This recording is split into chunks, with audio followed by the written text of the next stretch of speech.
Hey y'all, and welcome back to my channel. So another day, another me getting on the internet and spilling my guts video. And I can't even lie, I'm a little nervous because it's one thing to be fake in the city, which is me using my humor and things like that to give information to you. It's a totally different thing to show up to you as who I am authentically as a woman. So if you're new here, hi, my name is Faye, and I'm about to run my mouth. So listen, I told y'all, speaking of running my mouth, that I wanted to start a podcast. I actually started a second channel. The channel will be launching in January. But with that, I wanted to kind of introduce to you who I really am outside of the hair and the makeup and the clothes and the fitness stuff, who I am authentically as a woman and how I really show up in the world. Like if you meet me on the street, this is the version of me that you will get. And so with that, I wanted to kind of just like introduce you a little bit more to me outside of what y'all are used to, so that you can kind of know what is to come next year. And though it is intimidating, I have been having a really good time just really showing up as me. It's actually a really freeing thing. Speaking of freeing, I actually started a free support group for those of you all who are on a weight loss journey or just overall self-help. Now, I will be honest, it is just for the girls, honey. And it is on Facebook. It is a group called She Lives Well. It is just for women who want to improve themselves, mind, body, and soul. So it is a private group. I have to approve you to be a part of it. But if you are a woman who wants to have that support of one another, just, you know, to hold each other accountable, to live our best life, feel free to join the group. It is absolutely no charge. You do have to answer a questionnaire to get in there. And we are actually starting a 4-week fitness challenge starting the Monday after Thanksgiving. So if y'all want to support each other through that process, go ahead and click the link in my description box. You can join me there. So speaking of join me there, thank you for joining me here. And in this video, we finna get into some tea, girls. So I told y'all I wanted y'all to get to know me a little bit better. And so what I did was, there's an app called NGL. I think it means not gonna lie or something like that. But basically it is completely anonymous. You can ask whatever. And so in this video, y'all asked me some wild stuff, okay? Y'all asked me a lot, but I'm gonna give you my honest answer. And with that being said, to all the parents that may be watching this, I love y'all down. But this is not the video to watch with your children, because they asked me some real crazy stuff, all right? So with that being said, let's start answering y'all's messy questions. Starting with this one, what do you think about dating your friend's ex? Now, I will say this. If you are or have ever been a best friend of mine, meaning like I have a friend in Texas who just experienced a death in the family. She ain't even gotta ask me to show up, I'm coming. If you are having a birthday, you ain't even gotta ask me, just tell me what time and I'm coming. Like if you're one of my best friends that we do life together, even if we stopped doing life together for that particular time that we were best friends, I considered you a sister. And if you are my sister, your man is my brother, and I don't get down with the incest. Your man is off limits to me. Now, if you are an associate, meaning like we were cool because we worked together, or we were cool because we went to church together, or we were cool because of the circumstances that we were around each other, but we don't necessarily do life together, then I would evaluate the relationship on a case-by-case scenario. Like, do we still have connections to one another? Are we texting? And if I connect to this man, is it gonna cause stress in my life? Like, it's really a case-by-case scenario, especially because with me being in St. Louis, the black fitness scene is not the biggest. The black church scene is not the biggest. The black music scene is not the biggest, and those are the circles I tend to be in, so it's easy to end up overlapping. So I would just say, when it comes to an associate, it's not necessarily black and white, but what is black and white is, no matter what, I'ma always pray. Y'all know I'm a very spiritual person, and yeah, I'll talk to anybody on the phone. I might text them just to see the conversation, but if I am willing to actually invest my time in, I'm going out with you, I'm spending time with you, I'm actually considering you as a partner, I only do that if I feel the peace of God surrounding you. So long story short, all of my besties, present and former, I would never talk to that man. Somebody that was associate, it's a case-by-case scenario, but the most important factor is, number one, do I feel the peace of God about it? And number two, does he also feel the peace of God about it? Because I will only connect to somebody who is equally attached to the idea of making sure they live a God-centered life. So long story short, child, ain't no telling. Next. Your skin is beautiful. What is your day and nighttime skincare regimen? Top 5 skincare products. Child, it just depends on what my skin needs at the moment. But first of all, thank you, boo. I appreciate it. But I did just do a vlog that will be posted sometime this week where I will show you a really easy nighttime routine, and everything in that video is a staple. So keep your eyes open. I will share that information, but I appreciate the compliment. Thanks, boo. Have you ever cheated? You have to be honest. Laugh out loud. Never in my life. That is not who I am.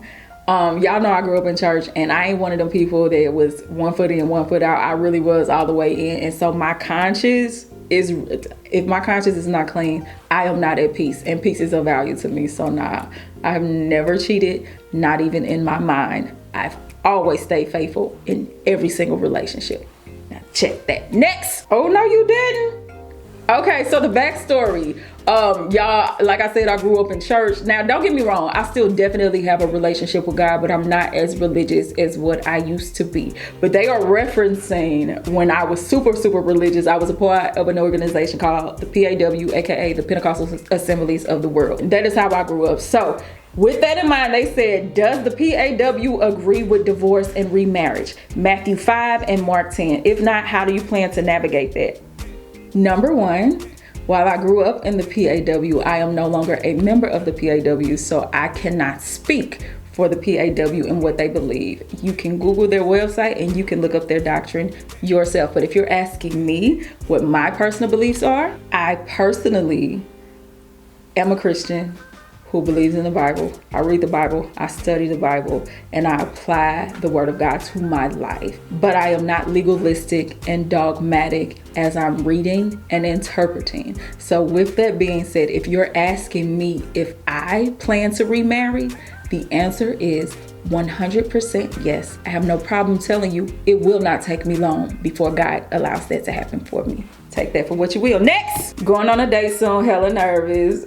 Girl, don't be nervous, enjoy yourself. Like, especially as long as you vetted them right. He ain't no psychopath and y'all got some things in common. Go out there and have fun. Next, now that you're getting back, child, why y'all asking so many questions about dating? Now that you're getting back into the dating pool, but also strengthening your relationship with God, how will you approach intimacy in the context of dating?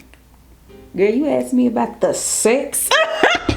Baby, the super churchy people gonna be mad at me. Okay, so I believe you're asking me, will I have premarital sex? So do I plan on, bust it wide open and I tell her bring it back? That's not the plan, but am I going to make a formal announcement and be like, give me a purity ring? I'm not approaching life like that. I'm going day by day, and I'm going to allow God's grace to be sufficient for me. And though I don't plan on walking in sin, I definitely understand that if I do happen to slip up or fall into sin, that God is very forgiving and there is grace for that. And it's really pretty much go and sin no more. So I'm not going to make a formal announcement of what my life will be. Just know I plan to the best of my ability, and I look forward to living a life that pleases God. And I'm gonna just leave it there. Next, did you have feelings that your marriage wouldn't work out long term before you tied the knot? I did not have a feeling about it before I tied the knot at all. But I also know I have learned that anything that you're rushing into without thinking it through is setting yourself up for failure. So like I told y'all, number one, we did not do premarital counseling, and number two, we eloped. And so that caused us to pretty much rush into marriage when we didn't prepare for marriage. So while I did not know in the beginning that it wasn't going to work out, I truly believe because of my faith and my upbringing that I could make it work. The reality is, now that I've been in a marriage and I see the weight of the responsibility that comes with it, because marriage is far more than just loving somebody. It's so much more than that. So now that I see the weight of marriage, I can see how ill prepared we were in the beginning. Next, Lord Jesus, y'all let it rip. Want to know about this good marriage, child? She said, without getting too in your business, do you feel weight loss and your increased self-confidence and or closeness to your personal trainer contributed to the relationship breakdown? Was it jealousy? Okay, I've already addressed the weight loss thing. He never cared one way or the other, so it wasn't the weight loss, and there was no shift in the confidence, because I can honestly say whether I was big or small, I always thought okay. So it wasn't that caused an issue, nor was it my trainer, because if y'all paid attention to the other video, I said the reason I got a trainer was because we were in the midst of a breakup and my therapist told me I needed to work out, and I knew I wasn't holding myself accountable on my own, so that's why I hired a trainer. And let me say this because quite a few, I am so flabbergasted by this, quite a few questions had to do with my trainer. So let's talk about that real quick. I had a personal trainer that I started working with in August of 2022. And he is great at his job. He is very friendly. He loves people, and that's kind of like what fuels his passion to keep people focused and accountable and help them to be successful. I am one of his success stories. But be clear, I, just like all of them, was a paying client. The one thing I can tell you, and he will back it up, he don't play about his money. So yes, I did share information about him on my platform because I believe in his business and I wanted to be of support to his business. But the reality is I paid full price just like everybody else. I didn't get no discount. If I wanted some water, just like everybody else, I had to pay. I didn't get no discounts. And while other people have other value systems, I'm gonna tell you, as for me and my house, if I am paying a man for a service, okay, if I am paying a man for water, okay, he will not also be paid in my body. Praise God. So anyway, back to the original question. Child, DJ wasn't paid by that, no way, no shape, no form, because at the point that Suge Knight came into the picture, me and him was over. So that's just that on that. Next, I am considering VSG, but I heard many horror stories. What helped you push through to make a life-changing decision despite the negativity, being in doubt, and or the horror stories? So I heard them too. And then once I made it public that I was considering getting the procedure, it was like people, and I know it was from a place of love. They weren't trying to be messy, but people would just like bring up the worst stories where I heard this and this one did that. And it was from a place of, let me warn you so you won't do it. But here's the thing, for me, I felt like for the life I wanted, when I weighed the risk versus the reward, to me, I was willing to take it. And I'm so glad that I did it. I definitely understand the pressure that comes along with having to make a decision like that when it comes to surgery, because it is a life-changing decision, point blank, period. So I would just say, if you're having hesitation, wait. But once you know this is the route you need to go on, don't let anything hold you back. And if you have to, do it privately so you don't have to hear anybody else's opinion. So whatever you decide, I wish you the absolute best, and I hope it works out for you. Next, child, another question about dating. What did your prayer or preparation look like when preparing to date again after the end of an important relationship? I haven't dated in 12 years and I feel so unprepared. I feel you, sis. For me, I was scared because I kept hearing people say it's piss in the dating pool and social media ruin relationships, and all the podcast bros and the red pill people and the passport bros and all these other things. I kept hearing all these negative things, but I chose to believe in God and in myself that I would be okay. For me, I focused not on getting back into the dating pool. I focused on filling myself up and preparing myself to be the best version of me, and believing by being the best version of me and shining my light that I would attract like-minded people. And by the grace of God, that has worked. So what I did to prepare is, number one, I read a lot of books that were self-help. I went to therapy, and I listened to a lot of elder women. I found people in person and online who had lifestyles that I really respected, and I listened to what they had to say. I listened to, and I know I'm gonna get in trouble for this, but I don't care. I listened to some femininity coaches because what I realized is I have lived a somewhat of a traumatic life. I don't share everything online just because, let's be honest, the internet is not a safe space. The internet is not your diary. The internet is not your friend. So I don't share everything online, but I've had some experiences. And so therapy helped me work through the trauma, but the reality is the way trauma showed up for me is having a very mean disposition. Y'all, I was mean. I was a mean girl.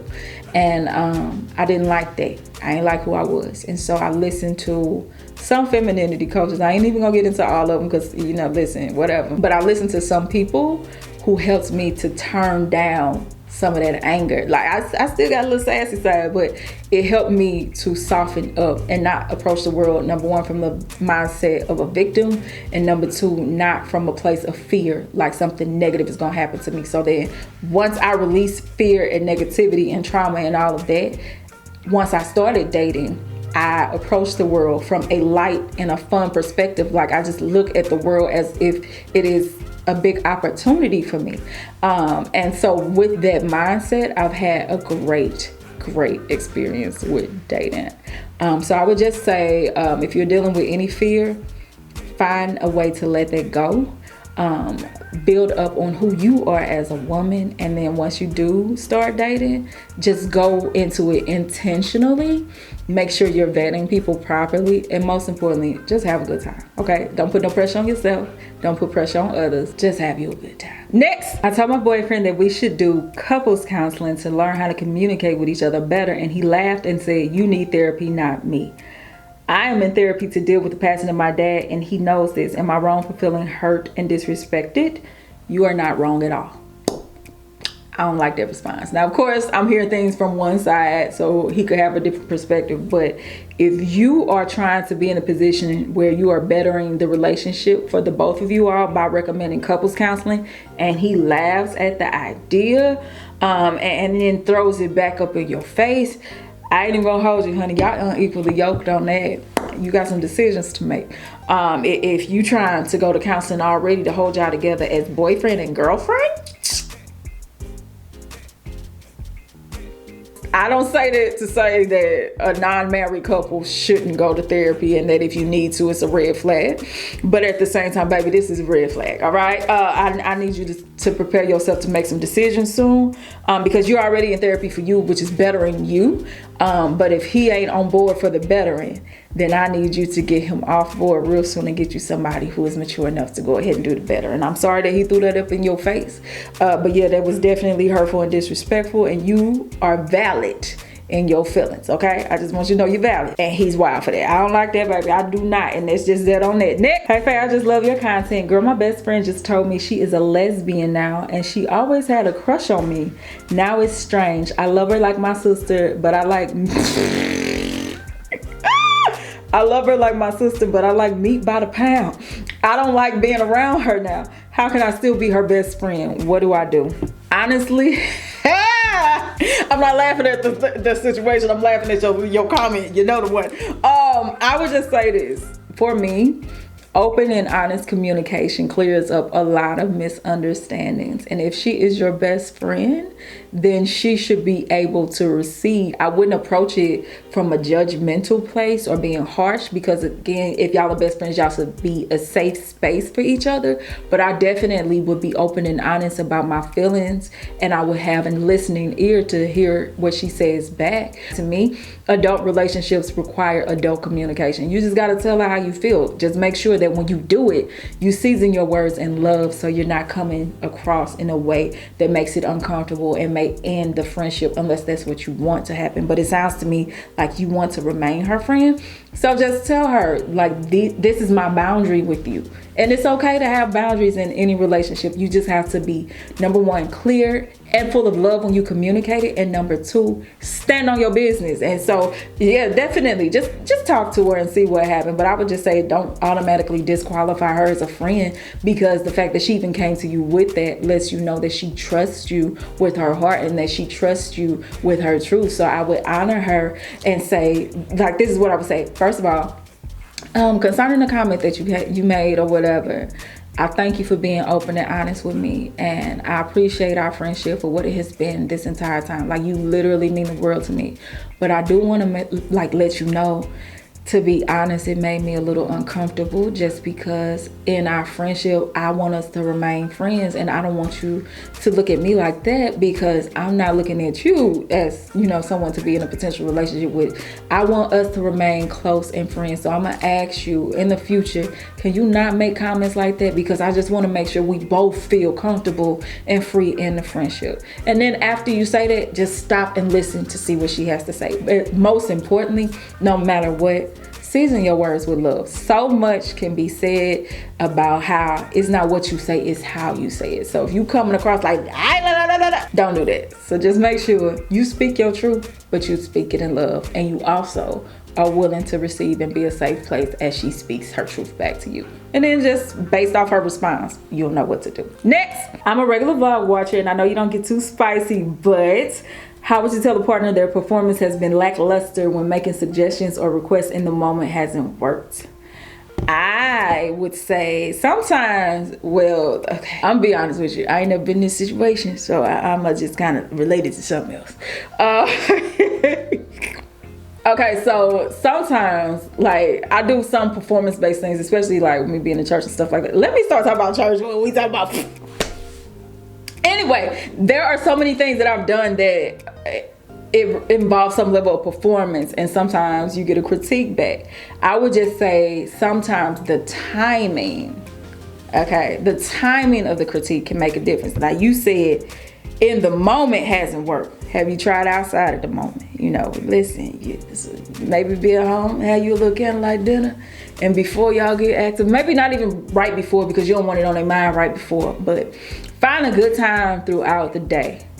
And then I would say approach it to him and be like, babe, I want to talk to you about something sensitive. Can this be a safe space where you and I can both be honest with each other? Because for all you know, he might be feeling the same way about some things. So I would just say, babe, can we talk and it be a safe space where we both can be open and honest and we don't judge each other?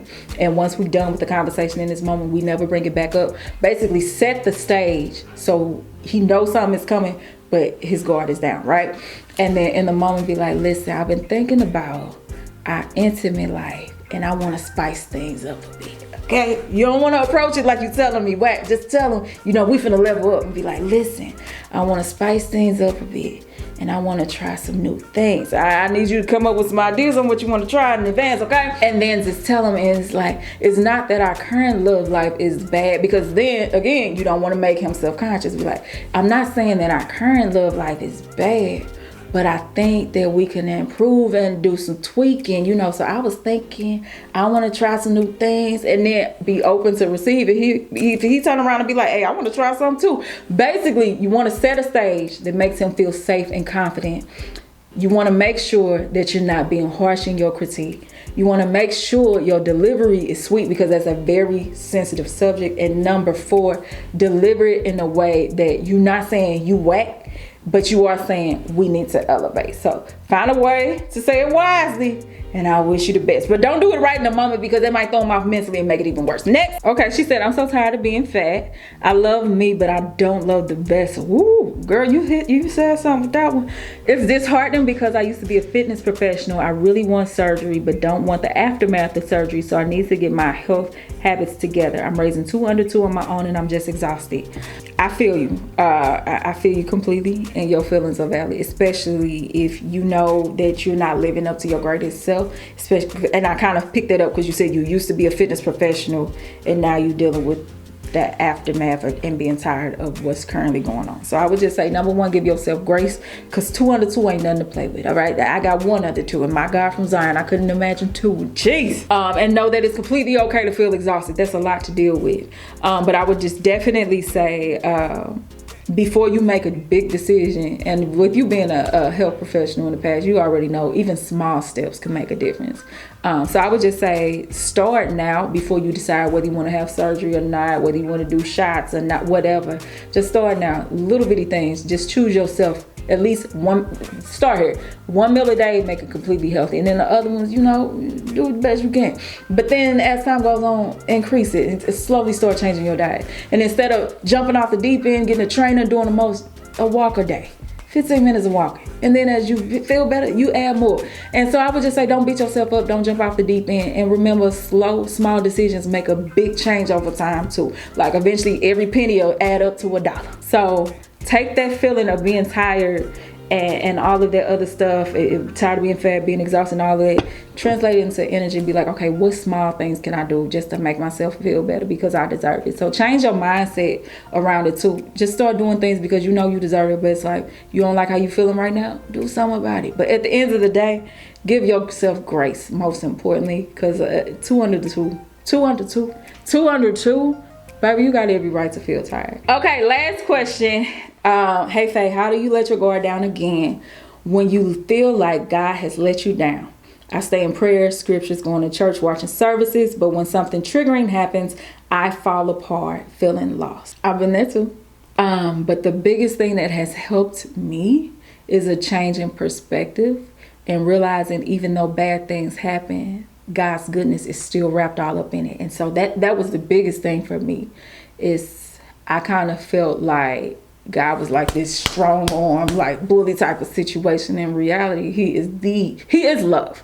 Okay. And for me, trusting in his goodness was not easy, especially because of my religious upbringing. We weren't really instilled about the goodness and the softness and the love of God. It was holiness of hell and things like that. And so as far as letting my guard down again, I had to really dismantle my relationship with God as I knew it and start all the way over. Okay, everything that I thought I knew, I got rid of it and I started over. I started reading the Bible from a different perspective, and I was just like, okay, I know what my upbringing was, but I want to know, what does it say about God being love? What does it say about God being compassionate? What does it say about God being good? And based off that, I applied that to my life, to where when bad things would happen, I started looking at it as God allowed this for a reason, and it is covered in his goodness. Help me to see the goodness in it. And then I also started remembering a lot of things that would trigger me. It wasn't actually God at all. It was people. So I had to realize that, yes, God is sovereign, but at the same time, people have free will, and sometimes they step out of God's will and they do things that the byproduct of it leaves me in pain. And I'm not going to hold God accountable for what they did. If he allowed them to do that, it's still their fault, okay? But he is so good that even though they did wrong, he's still going to flip it for my good. I just have to wait and see. So really, it started with me dismantling my relationship with God as I knew it, and building it from not a religious perspective, but for a genuine wanting to have a relationship with God. So I would just say, everything that you know, get rid of it and start from ground zero and start focusing on, okay, the things in your heart that you need God to be like. If you need to learn how to trust him, start reading scriptures on that. If you need to learn that he loves you, start reading scriptures on that. If you need to learn what it's like to deal with betrayal, start reading scriptures on that. And as you meditate on that, when life starts happening, everything that you've been filling yourself up with, you'll start leaning into that. So that is what I would say. I'm sure somebody else have another perspective, but that's what I would say. So that is actually it for today. I answered all of your questions. Some of them was repetitive and I just skipped past that. And some of them had like the same thing. So I hope y'all like this video. Again, I do want to have more conversational pieces where it is less fantasy and more Faye Collins as a person. I really do want y'all to get to know me, so that when I do launch this podcast, y'all already kind of know how I'm coming with it. So with that being said, I love y'all. Oh yeah, if you have any questions, leave them down below. Let me do the whole outro again. If you have any questions, leave them down below. I love y'all. Maki Jada out this piece. Bye. I'll see y'all later, baby. Let me go get my child from daycare.